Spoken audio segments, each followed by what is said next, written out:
اعوذ باللہ من الشیطان الرجیم بسم اللہ الرحمن الرحیم۔ السلام علیکم پیارے دوستوں، پیاری بہنوں اور بھائیوں، کیا آپ نے کبھی اپنے دل میں ایسی تاریکی محسوس کی ہے جسے دنیا کی کوئی کامیابی دور نہ کر سکے؟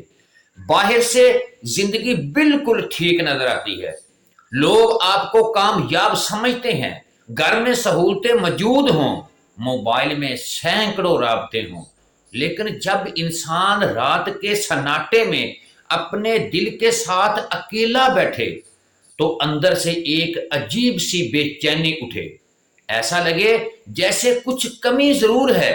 لیکن کیا یہ سوال کبھی کبھی انسان کو اندر تک ہلا دیتا ہے، اور شاید سب سے حیران کن حقیقت یہ ہے کہ جس چیز کو ہم پوری زندگی باہر تلاش کرتے ہیں اس کا سفر کبھی کبھی اندر سے شروع ہوتا ہے۔ آج کی اس ویڈیو میں اسی سفر کے بارے میں ہم بیان کریں گے، مراقبہ نور۔ لیکن ابتدا ہی میں ایک بات واضح کرنا چاہتا ہوں، واضح کرنا بہت ضروری ہے۔ یہ مراقبہ کسی جادوئی طاقت حاصل کرنے، غیبی مخلوقات دیکھنے، مستقبل جاننے یا اپنے آپ کو کوئی روحانی مقام دینے کا طریقہ نہیں ہے، بلکہ اسے ایک ایسی روحانی توجہ اور محاسبے کی مشق سمجھیں جس میں انسان خاموشی اختیار کر کے اللہ کی یاد، قرآن کی ہدایت، اپنی نیت اور اپنے باطن کی کیفیت پر غور کرتا ہے۔ قرآن مجید ہمیں نور کا ایک عظیم تصور دیتا ہے۔ اللہ تعالیٰ فرماتا ہے، اللہ نور السماوات والارض، اللہ آسمانوں اور زمین کا نور ہے۔ پیارے دوستو، اس آیت کو پڑھتے ہوئے ہمیں یہ ضرور سمجھ جانا چاہیے کہ اللہ تعالیٰ کسی مادی روشنی کی طرح نہیں، اللہ کی ذات مخلوق کی مشابہت سے پاک ہے۔ قرآن کا نور انسان کے لیے ہدایت ہے، حق اور باطن کے درمیان فرق اور دل کی رہنمائی کا مفہوم بھی رکھتا ہے۔ اس لیے جب ہم باطن میں نور کی بات کرتے ہیں، نور کی بات کرتے ہیں تو اس کا مطلب یہ نہیں کہ ہر شخص لازماً آنکھیں بند کر کے کوئی خاص رنگ، روشنی یا منظر دیکھے۔ اصل مقصد ہے دل کا اللہ کی طرف متوجہ ہونا۔ اب ذرا اپنے معمول پر غور کریں۔ ہم دن بھر مسلسل معلومات حاصل کرتے ہیں، موبائل، ویڈیوز، خبریں، گفتگو، کام، لوگوں کے تبصرے، اور پھر جب خاموشی کا وقت آتا ہے تو ہمیں خاموشی برداشت ہی نہیں ہوتی۔ ہم فوراً موبائل اٹھا لیتے ہیں کیونکہ خاموشی میں انسان کو اپنی اندرونی آواز سنائی دینے لگتی ہے۔ مراقبہ نور کا ابتدائی سفر اسی خاموشی سے شروع ہو سکتا ہے، لیکن خاموشی کا مطلب یہ نہیں کہ آپ دنیا سے بھاگ جائیں، بلکہ روزانہ چند منٹ ایسے نکالیں جہاں آپ خود کو شور سے دور کر کے اللہ کی طرف توجہ کریں۔ کسی صاف اور پرسکون جگہ میں بیٹھیں، اپنی نشست آرام دار رکھیں، جسم کو غیر ضروری تناؤ سے آزاد کر دیں۔ آنکھیں بند کرنا ضروری نہیں، لیکن اگر آپ کے لیے توجہ قائم کرنے کے لیے آسانی ہو تو نرم انداز میں بند کر لیں۔ پھر چند لمحے اپنی سانس کو معمول کے مطابق محسوس کریں۔ اسے بدلنے یا زبردستی گہرا کرنے کی ضرورت نہیں، صرف یہ احساس کریں کہ میں زندہ ہوں، آپ کا رب آپ کو دیکھ رہا ہے، آپ اس کی مخلوق ہیں اور آپ اسی کے محتاج ہیں۔ پھر آہستہ آہستہ اللہ کو یاد کریں۔ کیا کہنا ہے؟ اللہ اللہ اللہ۔ دل میں کہیں، یا اللہ میرے دل کو اپنی ہدایت سے روشن فرما۔ بس کسی غیر معمولی تجربے کی تلاش نہ کریں، کسی منظر کا انتظار نہ کریں۔ یہ نہ سوچیں کہ اب مجھے نور نظر آ جائے گا، اب مجھے فلاں چیز نظر آ جائے گی، اب مجھے یہ چیز نظر آ جائے گی۔ نہیں، کیونکہ اگر آپ ہر لمحے کسی تجربے کا انتظار کریں گے تو آپ مراقبہ نہیں کر رہے ہوں گے، بلکہ اپنی توقعات کا پیچھا کر رہے ہوں گے۔ اصلی مقصد توجہ ہے، اصلی مقصد غور و فکر ہے، توجہ ہے، اخلاص ہے، دل کی اصلاح ہے اور اللہ سے تعلق مضبوط کرنا ہے۔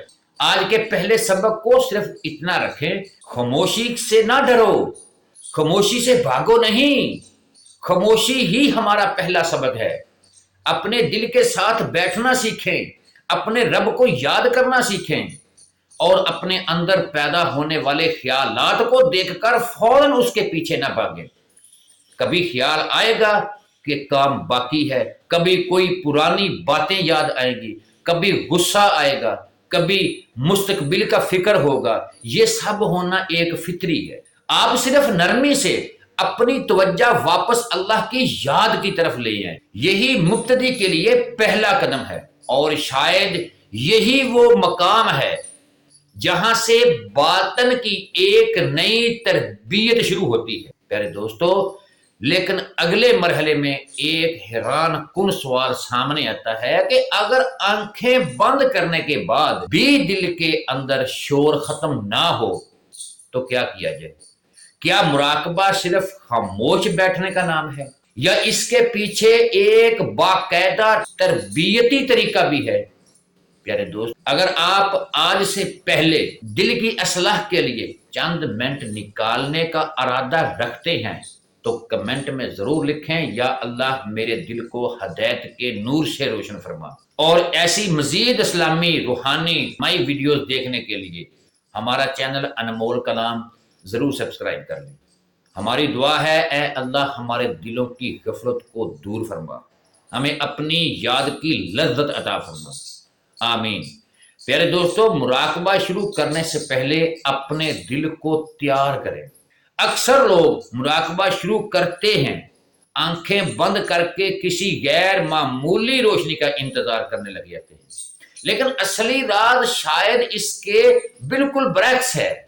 پہلے نور دیکھنے کی خواہش چھوڑنی ہوگی، پھر دل کی اصلاح پر توجہ دینی ہوگی۔ مراقبہ نور میں مبتدی کے لیے سب سے اہم چیز کوئی مشکل تکنیکی نہیں ہے بلکہ نیت ہے۔ اپنے آپ سے پوچھیں، میں یہ مشق کیوں کرنا چاہتا ہوں؟ کیا میں کوئی روحانی طاقت حاصل کرنا چاہتا ہوں؟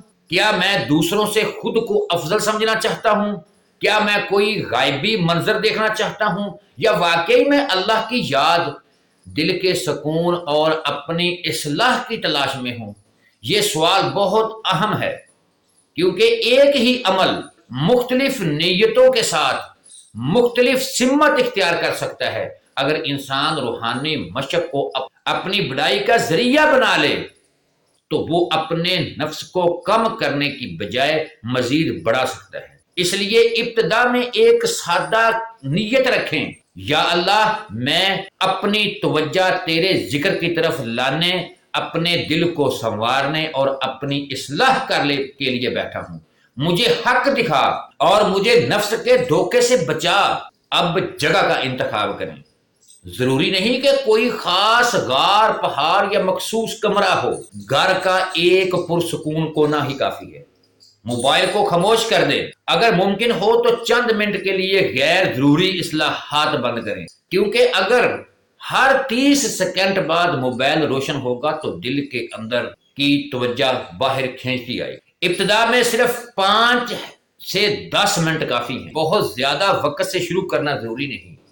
اپنی نشست آرام دہ رکھیں، کمر کو اتنا سیدھا رکھیں کہ آپ کو نیند نہ آئے، لیکن جسم میں غیر ضروری کھچاؤ بھی نہ ہو۔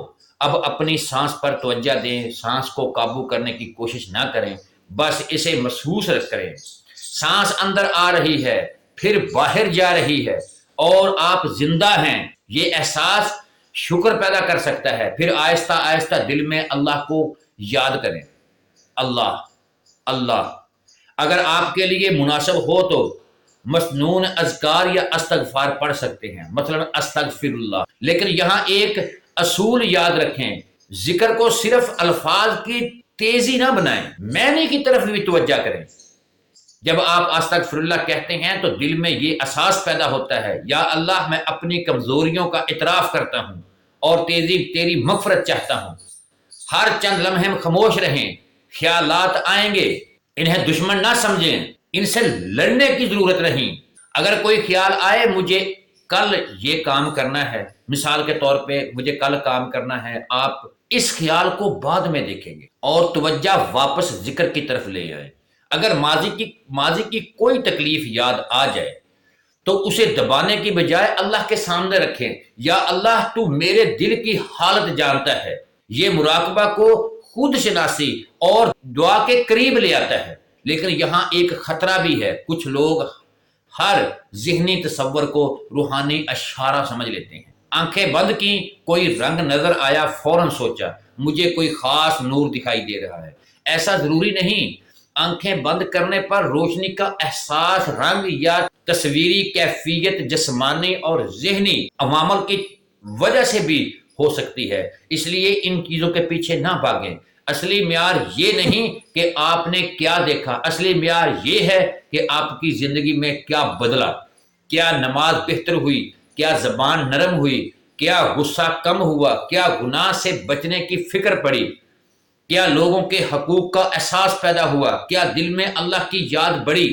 اگر یہ چیزیں بہتر ہو رہی ہیں تو یہ زیادہ قابل قدر نتیجہ ہے۔ مراقبہ آپ کو شریعت سے الگ نہیں کرتا، بلکہ اگر صحیح سمت میں ہو تو عبادت، دعا، قرآن اور اخلاق کی طرف توجہ بڑھانے کا ذریعہ بن سکتا ہے۔ اور اب اگلے مرحلے میں ہم اس مراقبے کے دوران نور کے تصور کو کیسے سمجھیں، اس پر بات کریں گے۔ پیارے دوستو، یاد رکھیں، اگر مراقبے کے دوران آپ کو کوئی روشنی نظر نہ آئے تو یہ ناکامی نہیں، اصل سوال یہ ہے کہ کیا آپ کے اخلاق میں روشنی آ رہی ہے۔ اگلے حصے میں ہم اسی فرق کو گہرائی سے سمجھیں گے۔ پیارے دوستو، کمنٹ میں لکھیں یا اللہ میری نیت کو خالص فرما، اور ہمارے چینل انمول کلام کو ضرور سبسکرائب کریں اور اس ویڈیو کو اپنے 10 دوستوں کو ضرور بھیجیں۔ ہماری دعا ہے اے اللہ ہماری نیتوں کو خالص فرما، ہمیں دکھاوا، خود پسندی اور روحانی غرور سے محفوظ رکھ۔ پیارے دوستو، نور کو دیکھنا نہیں، نور کی طرف چلنا سیکھیں۔ ایک لمحے کے لیے تصور کریں کہ کسی شخص نے پوری زندگی روشنی کے بارے میں کتابیں پڑھی، لیکن جب صبح ہوئی تو اس نے اپنی آنکھیں ہی بند رکھیں۔ کیا وہ واقعی روشنی تک پہنچ سکتا ہے؟ اسی طرح روحانی سفر میں بھی صرف نور دیکھنے کی خواہش کافی نہیں۔ قرآن کا نور انسان کو ہدایت کی طرف بلاتا ہے۔ اللہ تعالیٰ فرماتا ہے قد جاءکم من اللہ نور وکتاب مبین، تمہارے پاس اللہ کی طرف سے نور اور روشن کتاب آ چکی ہے۔ اس لیے مراقبہ نور میں سب سے پہلے نور کو ایک پر اسرار بصری تجربہ سمجھنے کی بجائے ہدایت اور معرفت حق کے مفہوم میں سمجھنا زیادہ مضبوط اور بامانی ہے۔ جب آپ بیٹھیں تو اپنے دل پر تصور کریں میں اللہ کی مخلوق ہوں، میرے علم محدود ہے، میری طاقت محدود ہے، میری زندگی محدود ہے، اور میرے رب ہر چیز کا قادر ہے۔ پھر قرآن کی کسی مختصر آیت کو منتخب کر سکتے ہیں، مثلا فاذکرونی اذکرکم، تم مجھے یاد کرو میں تمہیں یاد کروں گا۔ میرے دوستو، اس آیت کو جلدی جلدی پڑھنے کی بجائے چند لمحے اس کے معنی پر غور کریں۔ میں اللہ کو یاد کروں، کیا میں واقعی دن بھر اللہ کو یاد کرتا ہوں؟ جب مشکل آتی ہے تو جب خاموشی ملتی ہے تو جب کوئی مجھے تکلیف دیتا ہے، جب میں اکیلا ہوتا ہوں، یہ غور و فکر مراقبے کو حقیقت سے جوڑتا ہے۔ اور تصور کریں کہ آپ کے دل میں ایک چراغ ہے، آپ سوچتے ہیں کہ یہ چراغ اللہ کی ہدایت، تقوی، ذکر اور ایمان کی طرف توجہ کی علامت۔ آپ اسے دیکھنے کی کوشش نہیں کرتے، بس اپنے دل سے کہتے ہیں یا اللہ میرے دل کو ہدایت سے روشن فرما۔ پھر خاموش رہیں، سانس معمول کے مطابق چلنے دیں۔ اگر سکون محسوس ہو تو شکر کریں، اگر بے چینی ہو تو پھر گھبرائیں نہیں۔ اگر کچھ محسوس نہ ہو تو مشق جاری رکھ سکتے ہیں۔ یہی وہ مقام ہے جہاں مبتدی اکثر غلطی کرتا ہے۔ وہ ہر روز تجربہ چاہتا ہے۔ پہلے دن کچھ محسوس ہوا تو خوش، دوسرے دن کچھ نہیں ہوا تو مایوس، تیسرے دن کچھ رنگ نظر آیا تو اسے روحانی مقام سمجھ لیا، چوتھے دن دل میں کوئی خیال آیا تو اسے غیبی پیغام قرار دے دیا۔ یہ راستہ خطرناک ہو سکتا ہے۔ ہر ذہنی خیال الہام نہیں ہوتا، ہر خواب کوئی خاص اشارہ نہیں ہوتا، ہر بصری کیفیت روحانی کشف نہیں ہوتی۔ اس لیے روحانی تجربات کو شریعت اور علم کے تابع رکھنا ضروری ہے۔ اگر کوئی چیز قرآن و سنت کی واضح تعلیم کے خلاف ہو، اسے باطنی کشف کہہ کر قبول نہیں کیا جا سکتا۔ پہلے دوستو، ہماری دعا ہے یا اللہ ہمیں اپنی ہدایت کا نور عطا فرما، ہمارے دلوں کو حق کی پہچان دے، باطن سے بچا، ہمارے خیالات کو درست سمت عطا فرما، اور ہمیں ہر ایسے وہم سے محفوظ رکھ جو ہمیں حقیقت سے دور کر دے. آمین یا رب العالمین. وما علینا الا البلاغ.